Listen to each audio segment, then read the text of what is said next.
And that, I think, is how you deal with the whole lag, because I've had a tough time like getting this thing to start right on time. So I think having a countdown timer might be the way to go. How's it going? This is Mike from Go Cell Phone Repair. If you haven't been here before, welcome. This is our weekly live stream where we talk about phones, phone repair, tech related stuff, and so on.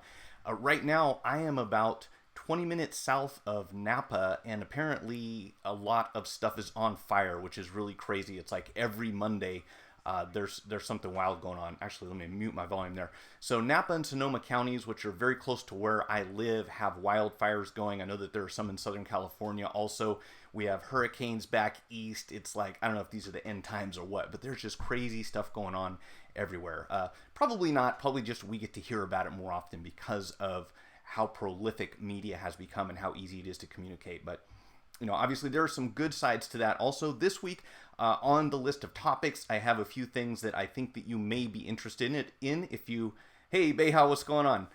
If you haven't already heard about them, there's some interesting scams going around, and I wanted to talk about one of them just because it happened to be in my email box recently, and then I read an article about it, and I kind of, I usually just blow these things off because you see them so often, but apparently there are still people who fall for this kind of stuff. Everything from Nigerian princes who have inheritance that they're trying to help you funnel through your bank account, to recovering passwords, to the FBI asking you for $300 or $500 because they saw something that you had on your phone or your web browser, and they're going to tell all your contacts about it unless you pay them some ransom money. So that one's still floating around. There's actually a new variation on that where they say that they built, hey Jeff, what's up?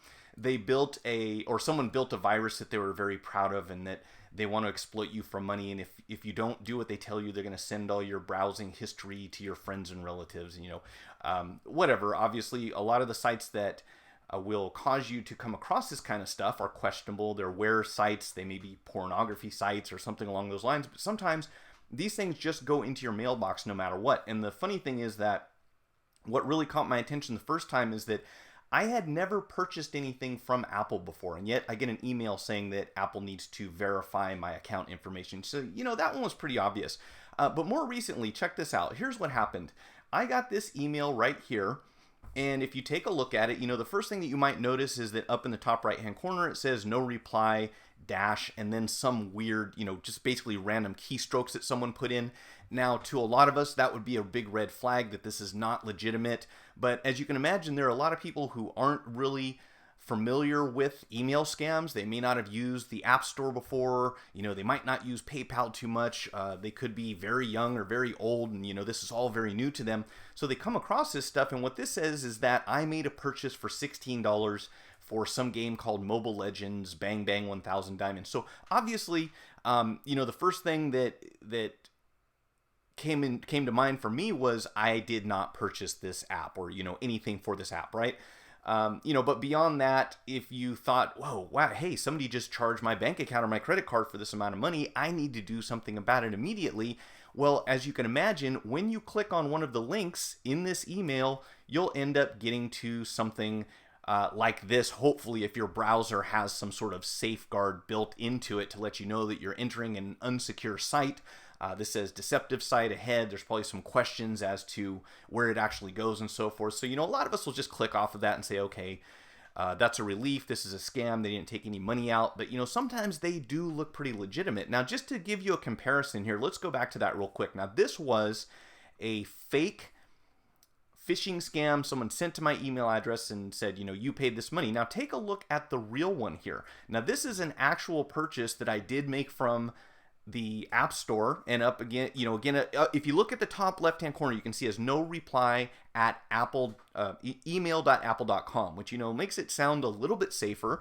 But obviously, if you didn't recognize the purchase, you still would question it. And by the way, this is for something called Manything Cloud Security Camera app. I am not affiliated with them. I don't give endorsements to people for no reason, but I actually use this application. It's pretty cool. What it does is it allows you to convert, let's not hit that one. So it allows you to convert any old iDevices that you have laying around into security cameras. So if you have an old iPod Touch 4th generation, or you have an old Kindle, or anything It doesn't even have to be an iDevice. Now that I think of it, I've got it on my Android. So this app will work across both platforms, and you can basically turn your old phone into a remote monitoring device that will record and instantaneously upload video and or audio from wherever you put them. So you can basically make your own security system out of old phones. Now, obviously, you need an internet connection for that to work. So if your Wi-Fi goes down, then it doesn't record anything. But what's kind of cool about it is that you can put it into a mode where if someone comes across the device, there's no way for them to go in and alter those records. So once they're uploaded to the server, they are there permanently. It will send you a notification through the app. It comes to your phone, says, hey, it detected motion or detected sound wherever you had the camera set up, and that can alert you of whether you want to use it for like a baby monitor, keep track of your pets, make sure nobody's coming through your front door, back door, that kind of thing. It's actually pretty cool. It's like $4 a month. Anyways, so I know I'm off track a little bit there, but I do think that is a great piece of software. So obviously you can see some differences here. This is the real thing. This is the scam. What gives it away are two things. One is going to be the email address that they use. The second thing, of course, is that when you click on it, it ends up taking you somewhere where they say, you may not want to be here. Now, beyond that, beyond the real purchase, I got another email here, and that's not the one I'm looking for. Where are we here? So I got another email, if I can find it. I thought I had this thing set up right. So I got this in my email address. It says, please review your Apple account. Messenger@webex.com, whatever it is, sent me this, and it says that I need to update my payment information. So if I was someone who was regularly using iTunes or any other app store for that matter to make purchases, the moment I get this decline notification, the first thing that probably goes through my mind is, oh no, they're going to shut off whatever application it is that I happen to be using. And in this case, it could happen to be that security camera app, and I might think, oh, I need to go in and make this payment and update my information so that I don't get disconnected. And of course, when you click on this one, let's see, what do we get? Do I actually have? I think I have it there. So this is what I got from this one. When I clicked on it, obviously they used a link shortener, and they have since had that taken down. And this often happens to me because anytime I have I'm doing business with making purchases, I give them an email address that I don't really check that often, because as you can imagine, a lot of this stuff just gets sold to other people so that they can recycle your email address, and there's big business in that. Obviously, this is the information age. Guys, hopefully you can hear me okay. My audio, I believe, is working on this, and I just want to make sure I kind of reposition the mic, so I'm sure that you would have spoken up if that wasn't the case. Anyways, yeah, so these things go around, and what they do, I wasn't able to get a shot of that website, unfortunately, but when you click on that one, it goes to something that looks very much like your iTunes account, and they ask you to log in order to confirm your account information. Well, as you can imagine, what they do is they capture whatever information you input. So if you put in your email address or your username and your password, it instantly gets captured. They probably give you an error message and say, we're updating your account, or we'll get back to you, or who knows what. And in the meantime, they go log into your account. Thank you, Jeff. They go and log into your account, and they start making unauthorized purchases. And I'd imagine at that level, you can probably get that money refunded, but it's a big hassle for you. Just like anything else that is identity theft, which when we really start thinking about things like facial recognition software, I am very curious as to the future of these types of scams that are happening right now. At this level, they're trying to get your login and your password. Eventually, people, if they're not already, they're trying to get your your fingerprint so they can use your Touch ID. Next, it's going to be facial recognition, retina scan. Pretty soon, biometrics are hopefully going to be secure enough that people can't bypass them easily. But typically, what happens is where there's a will, there's a way. So all this stuff is really a deterrent. If somebody wants to get your stuff, are determined to do so, unless you catch them in the act, it's gonna be kind of a whack-a-mole game. Like people come up with an idea to rip people off, and then somebody figures out a solution, and then goes back and forth. And oftentimes, what we find is that a lot of the people who are figuring out the security measures and countermeasures, they're kind of working both sides of the fence. So they have information as to how to build out this technology, and they use that to figure out a way to bypass it, and then they go to the person whose account has been compromised, or whose company information has been compromised, and says, hey, we have a new safeguard for you. So you kind of go back and forth on that. It's really crazy the way that it works. But in any case, watch out for that stuff. Obviously, most of us will know that this is all fake, but there are apparently enough people out there still doing it that is generating a profit. And I came across something recently that really made me question, rethink the way that I approach this kind of stuff. And that was always this. Usually when you get these emails, you just say, this is obviously fake. These guys are full of it. They're trying to get my stuff. They're often spelling and grammatical errors in the email that you get. Well, one of the explanations that I heard is that they purposely make these emails look very sloppy. They purposely misspell words. They purposely make the phrasing sound odd, because apparently that's part of their screening process to make sure that they get through to people who can't recognize the difference between something that's legitimate and something that's not. And that doesn't necessarily mean that they are targeting people who aren't intelligent. They can easily be targeting people who may have some literacy issues. They may be English second language. They may have problems communicating. So there are some potential victims out there. Typically they target the elderly when it comes to these type of scams, because when someone sees a thing that says, your computer is compromised, you need to dial this number or else it's, you're going to lose all your files. If computers are new to you, or you're not that familiar with them, there's a good possibility that you might fall for that kind of thing. So if you have people in your life who are potentially going to be victims of this, it's a good idea to pass this information on to them. Call me first if you get this message, and let's make sure it's legitimate before you give out any passwords or any credit card information, obviously. Now, this next one, I hope that you will all enjoy, and I want to invite everyone at the same time. So what happened is there is a shop in Berkeley, which is pretty close to where I'm at. It's probably about 20-30 minutes from where I live, and they caught a guy on their security camera basically walking out of their phone repair store without paying for his repair. So I know that I've already set it up, so you know what to expect. I do want to show the video. The way that this software works, it's a little tricky for me to actually pause things without compromising the video quality, so I want you to see it. In fact, you know what? I might actually have it in the browser now that I think of it. Take it back. So let me bring this back up. Yeah, I actually do. So the video quality won't be perfect. I will put the address, the URL for this video if you want to see it a little bit cleaner. It doesn't look terrible on here, but you can probably get a much better image of the guy who's in the shot here.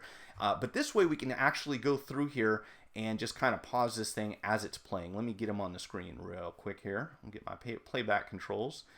I have almost got this thing dialed into where I don't have to make all these funny pauses and figure out what I'm doing, but still working on it. Okay, so what we have is a cell phone repair shop. You can see they've kind of got their office here where people can come in, and let me make sure this is tracking properly.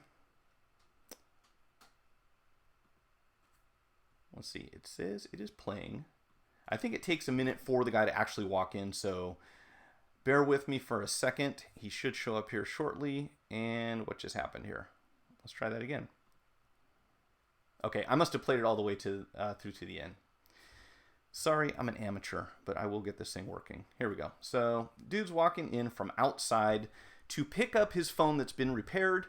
Comes in through the door. They have a little office area here for customers, I assume, for when they want to pick up their devices and make payments and so forth.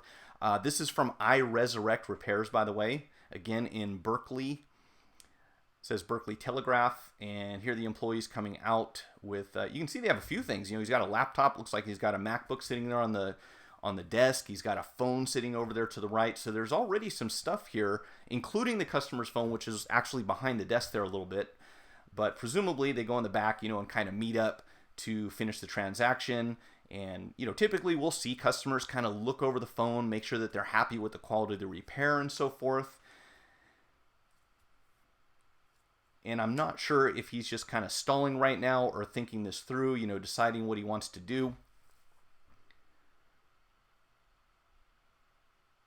But he's probably checking some messages here, obviously. And this isn't too out of the ordinary. When people pick up their phones, the first thing they do is go to check their text messages, their missed calls, social media, that kind of stuff. We see this all the time. Doesn't look out of the ordinary whatsoever.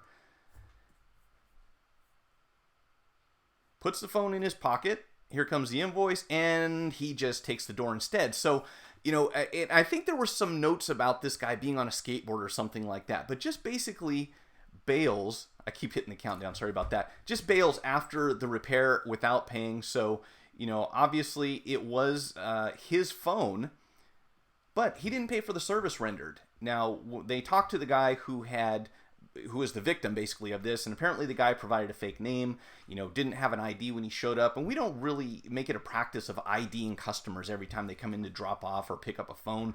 There are some exceptions to that rule. If I have something like, husband or wife drops off a phone and says that their spouse is coming to pick it up, I will ask them to leave the name, so that when they come in, we know who they are, or to leave a number where we can call them to confirm that everything's okay. But, in a situation like this, what do you do?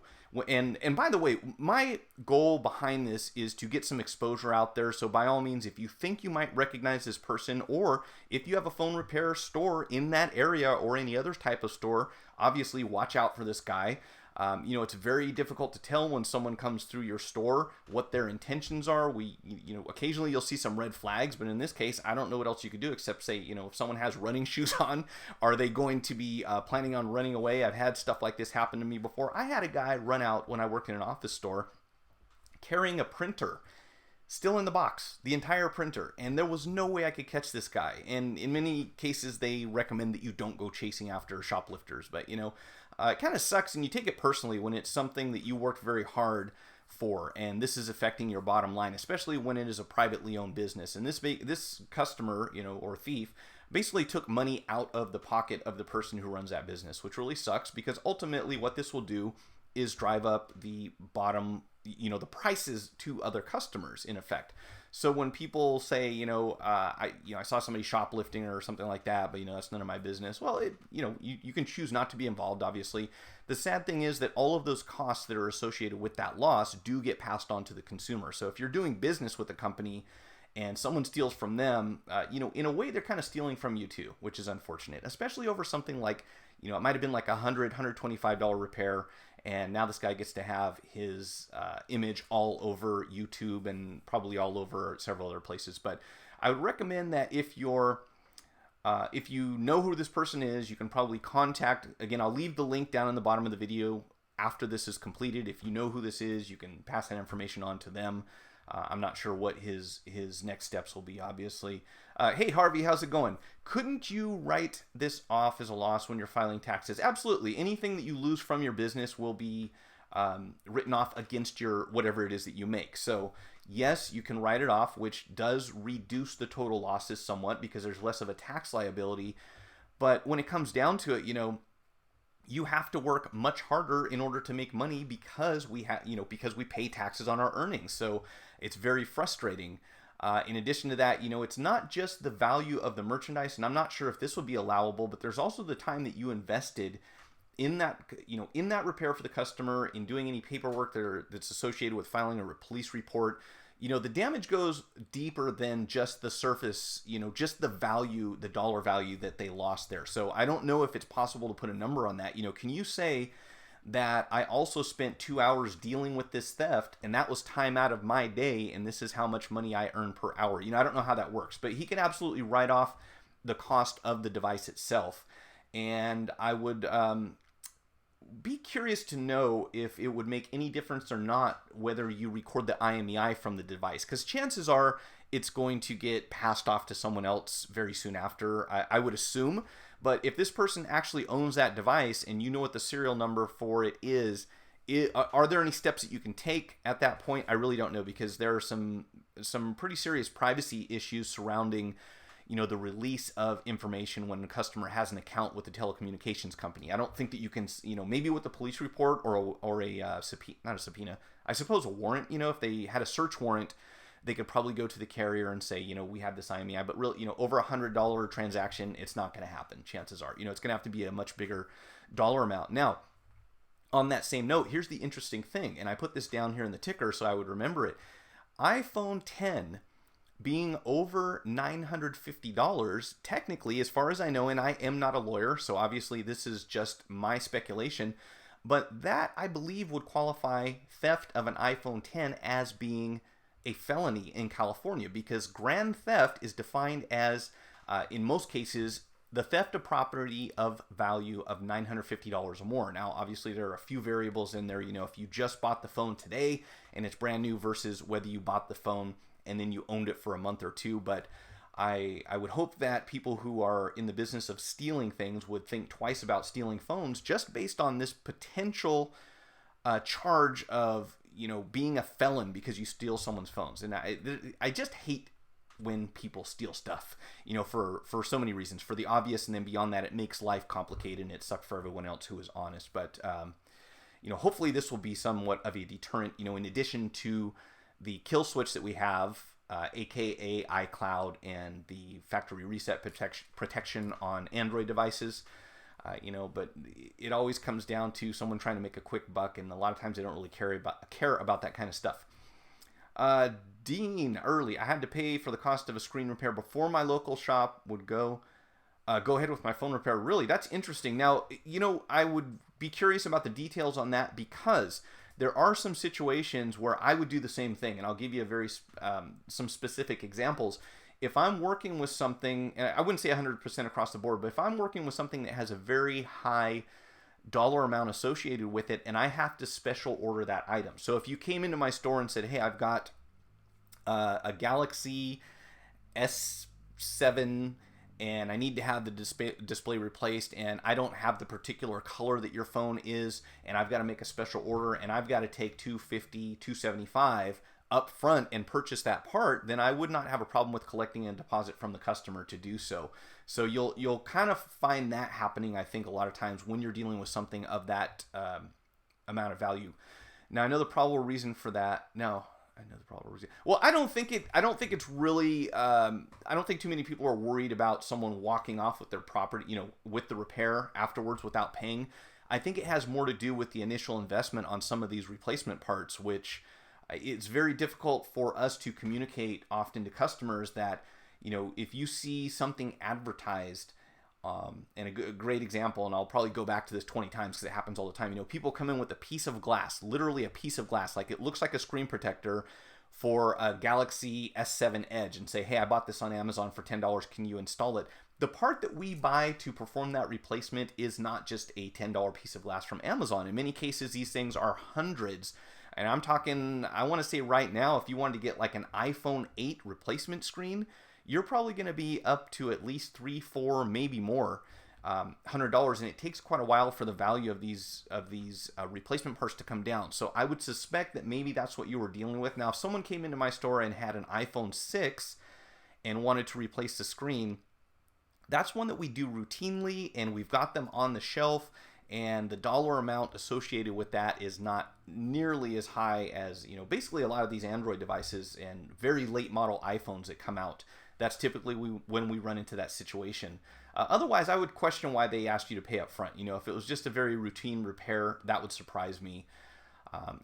Outside of maybe something that could be a very, very labor intensive process. And this is one where a lot of people who are in this business kind of have different philosophies about, if someone asks me for data recovery and I say, well, I can do one of two things. I can charge you by the hour, because we don't know sometimes whether or not the procedure is going to be successful. So I have to say, I'll do one of two things. I'll charge you a per hour rate in order to attempt to recover your data, or if I don't get your data back, you don't have to pay, which often sounds very good to the customers, but the catch is this: anyone who says that I will invest my time to try to do this work for you, but if I'm not successful, you don't pay, you can imagine how hard they're really going to try. Okay, so if they have money sitting on the workbench ready to be made, or this other potential money, if they are fortunate enough to be able to recover the data, but if not, it's a win or lose situation. It could be zero all the way across.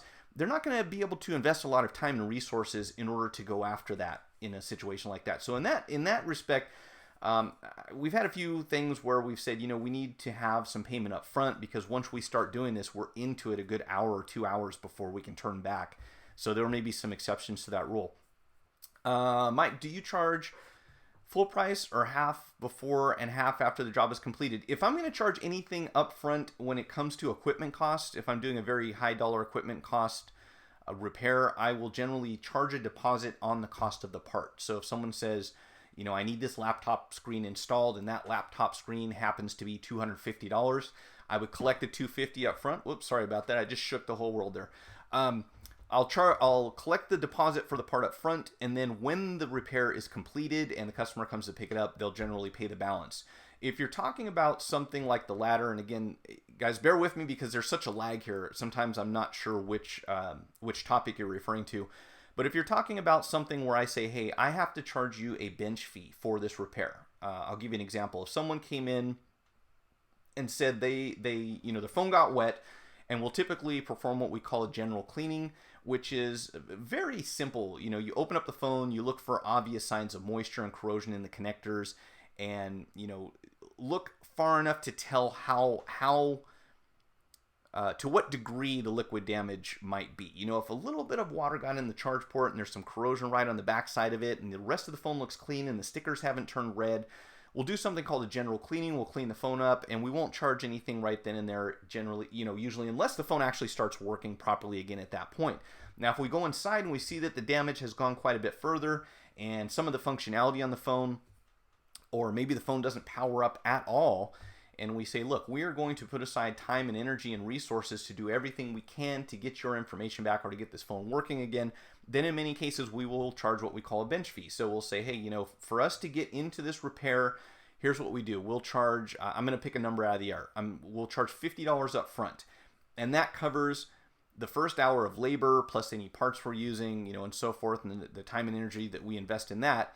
And then if we have to go further beyond that, let's say we get the phone working, but we realize that there is a bad LCD, or we find out that the battery's dead, then usually we'll contact the customer and say, look, we got the phone into working condition. However, there are some additional parts that you will require in order to be able to use it from here. So we've cleaned out all the liquid damage. Everything's working fine, but your display has water trapped inside of it. If you're okay with that, it could cause some problems down the line. We recommend that you replace it, and if so, here's what you pay in addition to whatever that fee was. Now, we don't stack fees on top of each other, like, okay, there's a bench fee, and now you have to pay for the actual labor. Any bench fee that is paid for a repair is applied to the total at the end, whatever that may be. So I hope that answered your question, and if it didn't, let me know. All right, let's get this browser over here because I had some other stuff I want to talk about. We got thieves, scams.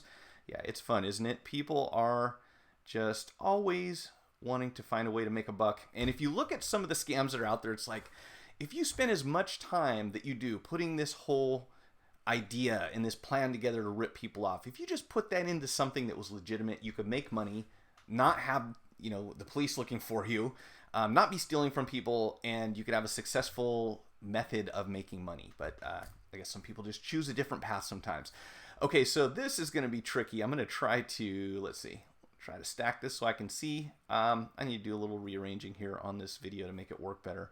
I was actually going to be on an interview a couple days ago, and I was going to tell everyone about it, and then the area where that interview was going to take place was in the line of fire for the most recent hurricane out of the Gulf. So hopefully everyone there is okay, and I'll hear back from them, and if that ends up happening, I'll let you know.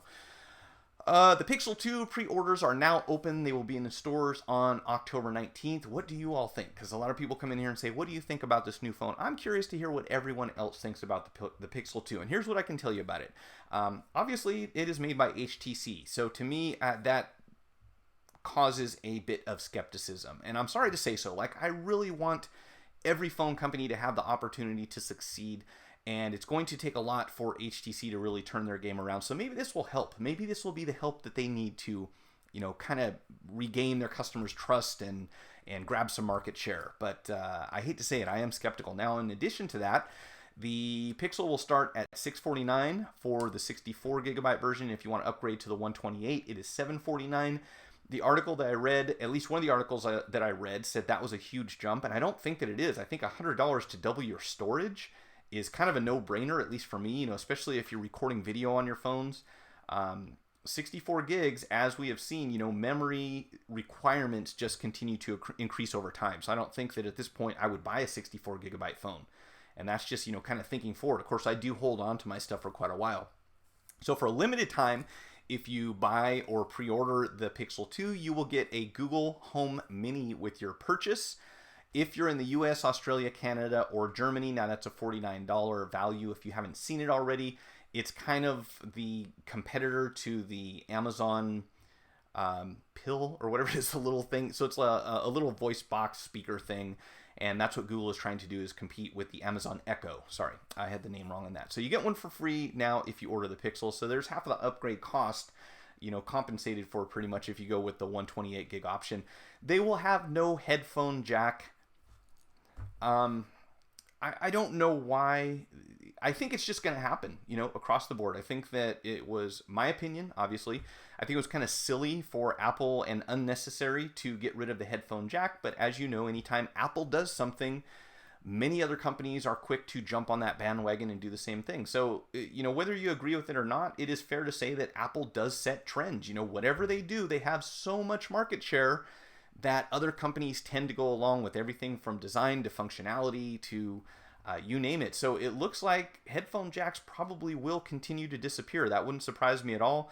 It doesn't bother me as a user because I've been, wireless Bluetooth for ages. I just think it's kind of silly to try to say that they didn't have room to include a headphone jack. And a lot of people have good headphones out there that they're still using with a 3.5. And is it really that difficult to include? I guess so. However, it will also not have wireless charging. And for me, in this day and age, that is a deal breaker. As of today, even Apple, who has resisted this whole wireless charging platform for 5 or 6 years, even Apple is putting wireless charging into their phones. Like, the time is now, it's 2017, and the Google Pixel 2 will not have wireless charging. I can't figure it out. It doesnn't seem, hardware-wise, it doesn't seem like it takes up a lot of room. The only thing is you can't have metal on the back. So I would assume that's the issue.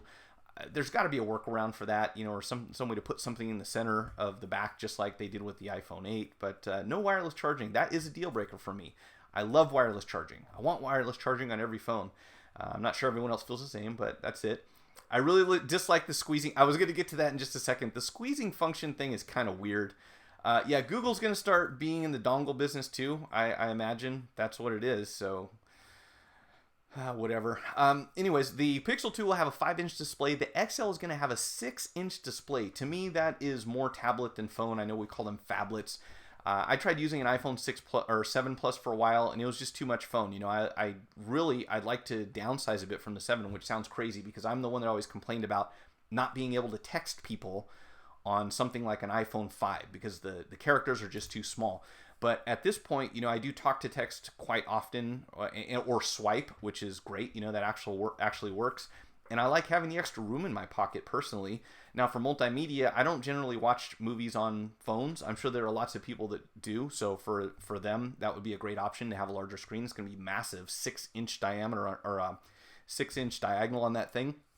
2,700 milliamp hour battery life. So the Pixel 2 should last you all day. Now, I'm sure if you just had the phone turned on nonstop and played videos, that wouldn't be the case. But under normal circumstances, you're supposed to be able to get through an entire day on a single charge.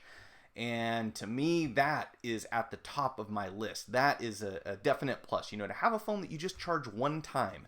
I think I would be willing to sacrifice many, many other features, including dual cameras on the back of the phone and all sorts of other goofy stuff, just to have a phone that makes it through the day. I think that's where we might want to concentrate our research and development. Just my opinion, of course.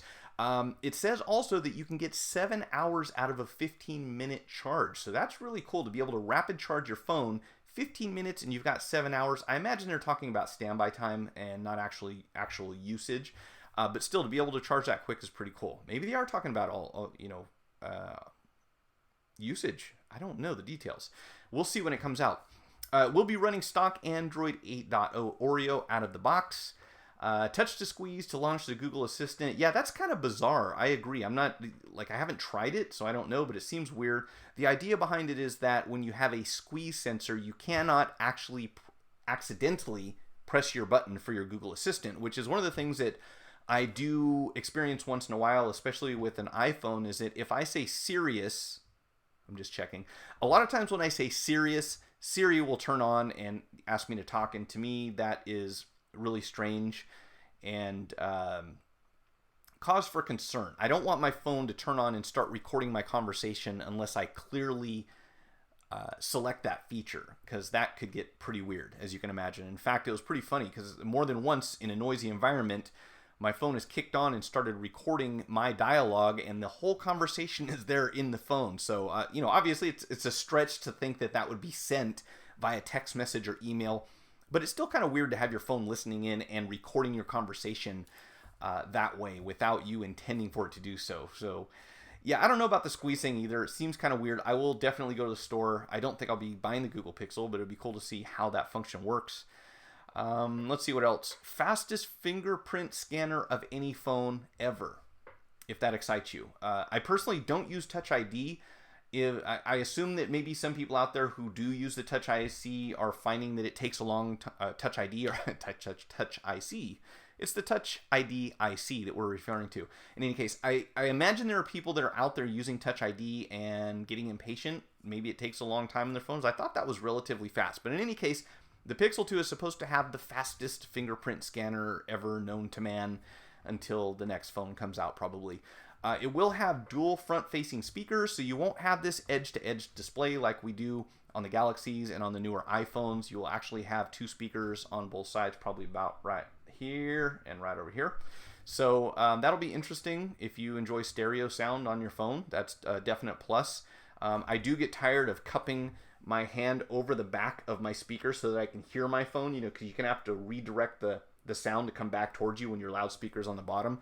So I'd definitely be willing to sacrifice the extra screen real estate in order to have the front-facing speakers, as long as they don't have a home button there, because that just takes up too much space, in my opinion, for something I don't generally use very much. IP67, so very high on the water and dust resistant scale, which is interesting for a couple of reasons.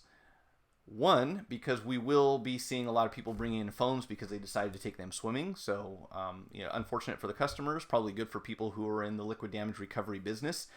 There are limits to how far and how long you can put your phone underwater and under what circumstances. And really, the biggest downside there is that when you make a water-resistant phone, in most cases, once the water gets inside, not only is your warranty voided because the phone is wet on the inside despite being water resistant, but it's very difficult for that water to come out of the phone on its own, so it will typically sit there and cause corrosion, which is something I want to get to a little bit later. I actually have some interesting stuff. Hi, Gustavo. I have some things related to that, but I don't want to jump around too much today. So let's finish up with the specs. It will be available in just black, clearly white, and kinda blue. I don't know who comes up with these names, but okay. Snapdragon 835 chipset and 4 gigabytes of RAM. This will be a very fast phone. Should be able to handle anything that you throw at it right now until the next software upgrade. We'll see. You know how that goes. 8 megapixel front-facing camera, 12 megapixel rear-facing camera with 98 DxO mark, and if you're wondering what that means, don't feel bad. I never heard of this before, but the DxO mark rating is the amount of information captured by the lens of a given camera and how well the lens and camera perform together. So basically they take a look at cameras and determine how well they function with their lenses in addition to how much information they're actually collecting when you take a photograph. This is higher than the Pixel. The original Pixel was actually an 89. The Pixel 2 is rating at a 98. That is almost as good as it gets from my end, if I understand this correctly. So the camera's going to be pretty awesome on this thing. On the back side, not only that, it will have the portrait option where you can kind of take a photograph of something and it will focus on the thing that you're photographing, and then everything in the background will kind of be blurry the way that they're doing with the new iPhones. However, they don't require two separate cameras to do that, which is going to be interesting. And I understand that kind of gives you an effect of, more of a pop to whatever it is that you happen to be photographing. And if you ever watch a movie, you'll kind of see where they want you to look on screen based on what's in focus and what's not. And at the same time, that's always been one thing that kind of bugged me. When I'm watching a landscape scene and they want to focus on a certain person, I want to look at the landscape. You can't really do that because it's out of focus, but that is how photography works, apparently. I'm definitely not an expert on that, but I do remember a lot of times as a kid watching a movie and just being really frustrated and wondering why certain areas are out of focus when I'm trying to look at that. Well, apparently that's not where they want you looking. It does feature optical and electronic image stabilization for video recording and photos, so that'll be cool. Shaky hands can still take pictures. I think most phones should probably have that by now. Listen to this, and this is interesting. Unlimited photo and video cloud storage at full resolution. Okay, so unlimited. All the video and all the pictures that you want to take, you can store on the cloud indefinitely at full resolution until 2021. And by that I mean that they will allow you to record and upload that at an unlimited amount of space until 2021. And at that point, they will still retain everything that you've uploaded, but you will then be able to you'll be limited to 16 megapixel photos and 1080 videos, but everything that you've uploaded prior to that will apparently be stored at its full resolution indefinitely, which is kind of interesting and curious that, as to why they're wanting to do that. It's kind of weird. But anyways, if you want to take a lot of photos and get a lot of free photo or video storage, then buying a Pixel 2 or a Pickle 2, however you want to call it, a Pixel 2 may be the way to go. Now, there was one other thing that I wanted to show you here. I thought this was interesting. I do want to pull it up in the browser because it was kind of cool, kind of funny, and really, I think, a bit of a... Why do I keep going back to that? Mike, stop it. It is... Let's see. Where do we want to be here? Okay, let's go back to here. Okay, so this article I thought was interesting. We've been having hurricanes all over the place lately. Well, there is a store that is offering no rice. Can I make this thing smaller so you can see the whole thing? Let's do that. I am such an amateur at this. Let's see if we can get this whole thing on the screen. I really try to set this up ahead of time. And at the same time, I don't want to infringe on anyone's copyright information. So this is from the Ledger. Long story short, no rice needed. There's a local store that is offering free cell phone drying. Okay, what does that mean? I think we've had this conversation before. So these guys have a machine called the Redux. And what they do is if you have a wet phone, you throw it into this machine, and it is going to recover your phone and get all of the moisture out of the inside. And like magic, your phone will be working again. And they're not charging anything for hurricane victims, which is a nice gesture, obviously, for them to offer this service. This is from TCC. It's the nation's largest Verizon retail, and Redux, the company that featured the drying machine. I don't know if these are the same guys, but there was someone recently who went on Shark Tank and actually sold them on this whole idea of putting a phone in a machine to dry it out. And for those of us who are in the business, we just kind of sighed and said, okay, here's why that will not work. Now, I'm not saying it's not better than nothing. If you had the choice of, okay, let's just get rid of this so I don't do that again. Okay, done. Okay, countdown is gone. So it's good to do something, obviously, if your phone is wet. And I don't want to make this all about rice is not the answer, but rice is not the answer. But I won't have that argument with anyone because urban legends persist. But long story short, if you have the choice of doing nothing to your wet phone and putting it in a machine that's supposed to vacuum out all the moisture, then by all means throw your phone into this machine and hope that it does you some good. But bear in mind that rice magical machines that you press a button and they fix your phone when they're wet are going to do one thing, and that's generally instill a false sense of confidence with the customer who happens to get lucky and have their phone work after whatever procedure that they chose, or whatever action they chose to take after it got wet. Because a lot of times phones will come back to life for a short period of time before the corrosion gets to the stage where it renders them completely useless, and the damage is actually worse than it would have been had they cleaned them properly in the beginning. And I want to show you an example here real quick. There's a similar device in public restrooms. It's called a hand dryer. Yeah, exactly. Now check this out. Recently, Beha, I hope you're still there because I want you to see this. I had a tablet that I was working on, and I doubt that the customer had any idea whatsoever that their tablet had got moisture inside of it. So it went in through the charge port, which is a very good place for anything foreign to get into your phone. If you take a look at my how to clean your iPhone 6 charge port video, lightning ports are notorious for this. They suck lint up in there like a magnet. Anything that you have laying on your countertop, a lot of times the charging port will be very close to the surface, and if you've got something clear like water that you can't see, it will suck right up into the device. And what happens at that point is that corrosion starts to take place. Now, if you've seen a micro USB charge port before, on the inside of a phone, there are several little legs that come off of that port, and they set right down on the logic board, and those legs are used to conduct electricity and information between the charge port and the cable that you have plugged into it. So whether you're plugged into a computer and you're transferring files, or you're plugged into a charger and you're charging the phone or the device, you have to have good communication across those pins. I came across one that was so corroded, I actually thought that one of the pins was gone. And here is why rice and any vacuum type of drying machine in this situation would not have done any good. I want to show you this real quick. Okay, so this is a micro USB charge port, and as I was removing it from the logic board, you can see that we've just got a big black mess of gunk. Obviously the charge port looks pretty bad, but that leg there that's right in the center, it is corroded so bad that despite repeated attempts to reflow that joint, it just could not communicate. You can see the port itself has a black leg there in the center, and then on the logic board there's a big black mark, and that thing is just charred. And I went in here physically and had to try to pry this corrosion off. Like I said, initially I thought this whole this whole pad on the logic board was just destroyed, but it was actually covered by corrosion that would not clean up no matter what. I mean, I was in here scrubbing this thing with a horsehair brush, rubbing alcohol, solvent, reflowing it with solder and with flux, and the corrosion just would not come off no matter what I did. So after just going over this thing over and over and over and scraping this stuff off, it took me a while to do it, but eventually I was able to clean up this pad. So when you take a look at something like this and you wonder why people think that putting your phone in a bag of rice is somehow going to remove this corrosion, where you have to physically go in and access the areas where this rust, basically, which is what it is, has started taking place and is advanced to the stage where there is literally a complete blockage between the communication pin and that pad that's on the logic board.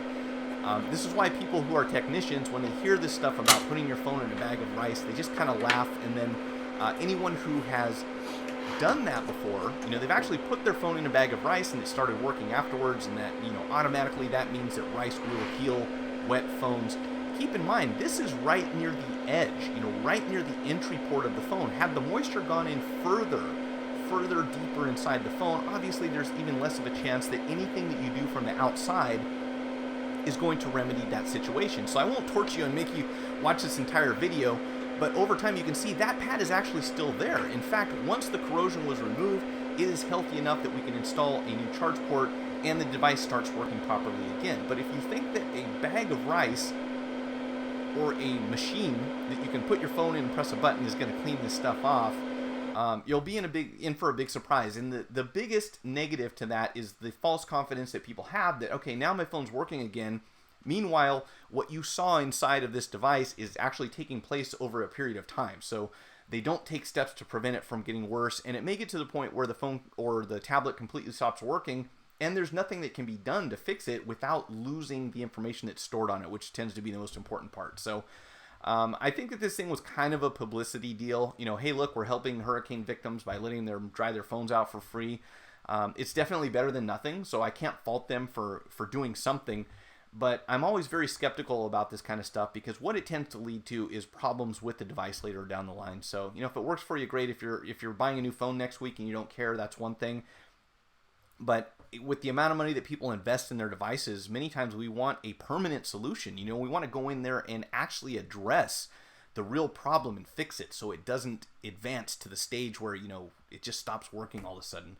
In any case, storage space isn't an issue for Google. Every second of the day, another 24 hours. Yeah, it's insane. And in fact, it's interesting that you said that, Dean. I was going to kind of briefly talk about Google and YouTube specifically, and I will come back to that a little bit later on. But yes, they definitely are just increasing the amounts of and storage space and data. In fact, I've got a thing right now on Amazon, and again, I'm not endorsing them, but I've got a membership with Amazon where I think it's like $60 a year, and it's unlimited storage, I believe. Which I haven't even used, and it keeps rebilling me, so I need to get on that. But my intention was with multimedia, because it takes up so much space, where are you going to put all this stuff? Where are you going to put all of your videos that you recorded on your phone? You can put them on Facebook or YouTube or whatever, but I think it's good to have something to fall back on. Should you lose your device that has the information stored on it, or you run out of room and you record over, you basically delete that information, and you have it on one other stored in one other place, it's definitely a good idea to have something to fall back on just in case. We really never know what's going to happen. Data online doesn't get corrupted all the time, but anything can happen. So if it's important to you, I encourage people always to have multiple backups, physical and digital backups if possible.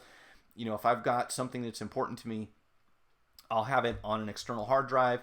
I'll probably have it on the disk on my computer itself, and I'll also have it on a remote cloud somewhere else.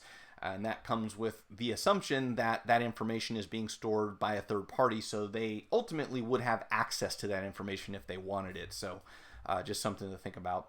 I'm not too worried about it, but if you are, if you have sensitive information, where someone could get into your bank account or something else like that, you probably want to be very careful about where you store that at.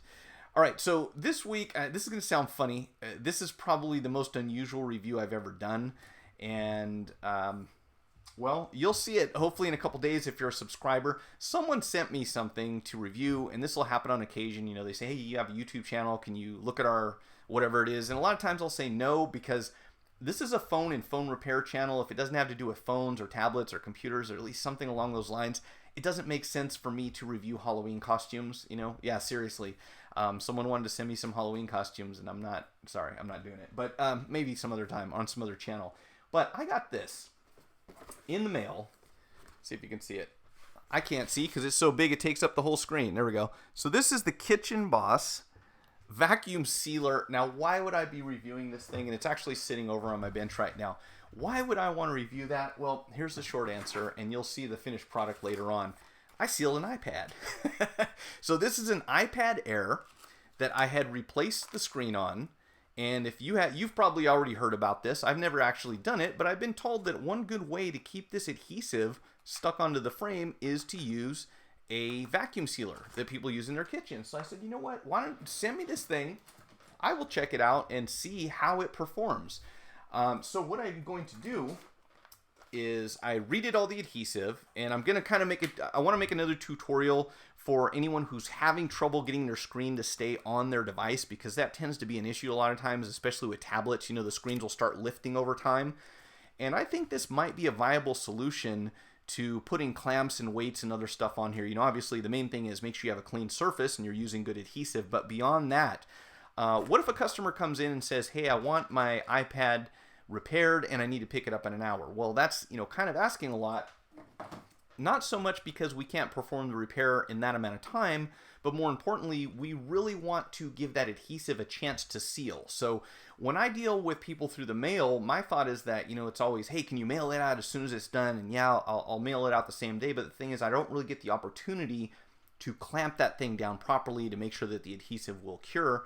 I may start shipping repaired devices out like this. Anything that requires some pretty heavy-duty adhesive, this might not be a bad way to do it. And when the customer gets it, there's a little pull tab down here. You tear it off, pop your device out. It's vacuum sealed. I'll see how that turns out. That is planned for a little bit later on this week. And on that note, I did want to put this out to everyone, to my subscribers, to everyone who's in the chat, and anyone else who is interested. I want to hear from you all as far as what you find most helpful, or things that you would prefer to see. And I'm doing that for a reason. I have my analytics. I can go on, look at my channel, and see what ranks high and what more people are watching. And that means something to me, but in the grand scheme of things, it means what other people generally who are visiting my channel prefer. And I'm more interested to hear from people who are subscribers, if that makes any sense. So yes, I have access to the analytics. I know which videos get the most views, but what I really want to know, beyond just the bare views and the likes or dislikes, from you who are subscribers, what do you find most interesting? Is it the tutorials? Is it the reviews? Is it would newer products be preferable, and so forth? I'm always open to suggestions. I have a feeling that doing reviews of actual devices is probably going to be the next thing. I want to have a weekly format where we do the live stream Monday. We feature a product once a week. We do a tutorial once a week, and then just kind of have a regular schedule, because for whatever reason, Google tends to like that. They want to see the same thing consistently. So they're not forcing me to do anything, but they're making it in my best interest to have an established format where I do certain things at certain times on a regular basis. So that's what I'm going to do for now and see how it works out. And the most important thing to me is whether or not it works for you guys, for those of you who watch this channel. You know, is this what you want to see? The last thing I want to do is just start making videos for the sake of making videos. You know, I try to have a purpose behind each one of these, and I'm going to stick to that as much as possible.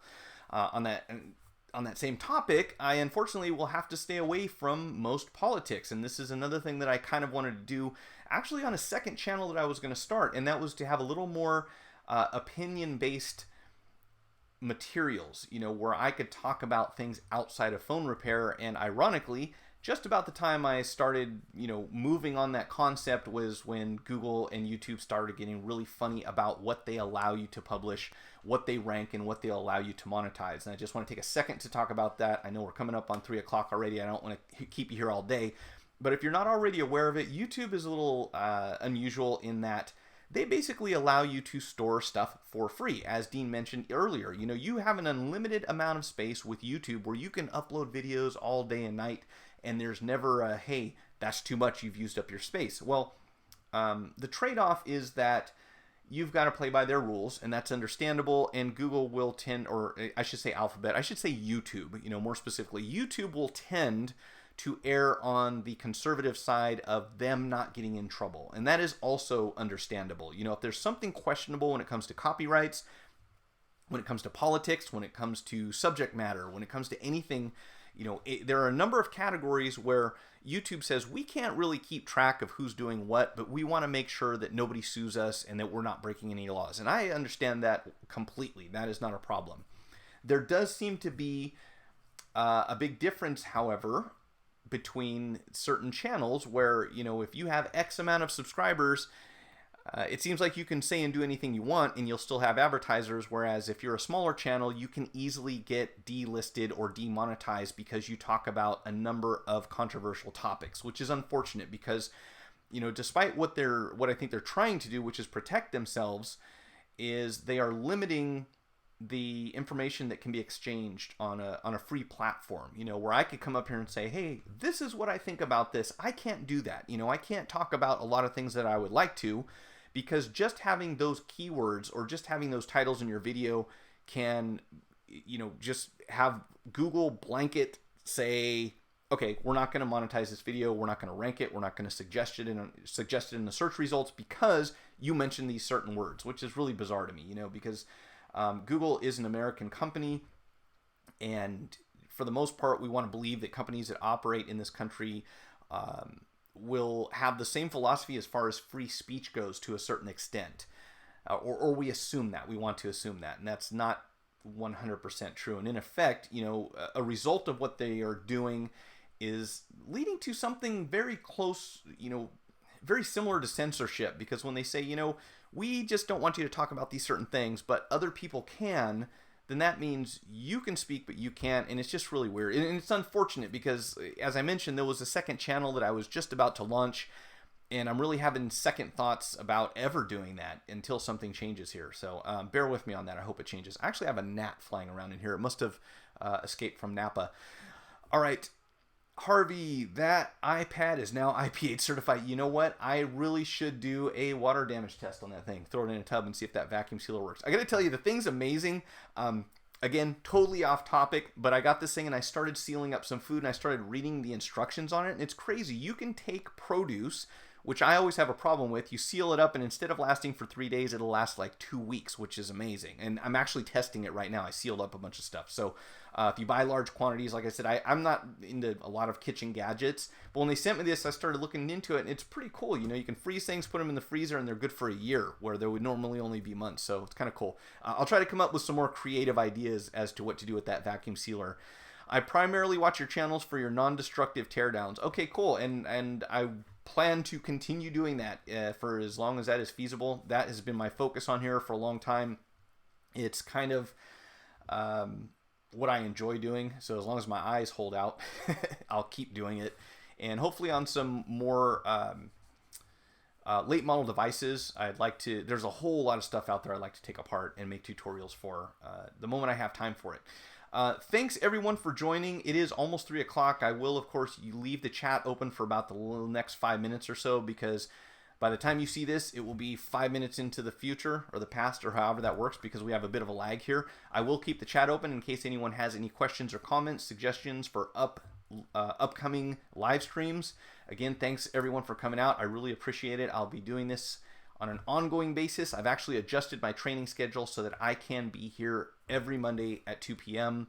Although I may do a few things outside of that, because I have a lot of people writing in saying, hey, can you do a live stream some other time? Because I can't do Monday 2 p.m. Pacific Standard, and I understand that. So I will stick to this live stream and possibly add on some different times of the day with some different topics, which will be fun. I love the live streams. Hey, thank you so much. I'm glad you enjoy it. I love doing these. This is like the high point of my Monday. Thanks for joining me. I'm going to try to find something to put on the screen. There we go. Let's actually do the fake Apple purchase. And again, I'll be here until at least 5 after 3. Outside of that, I will catch you next week. Thanks for coming by.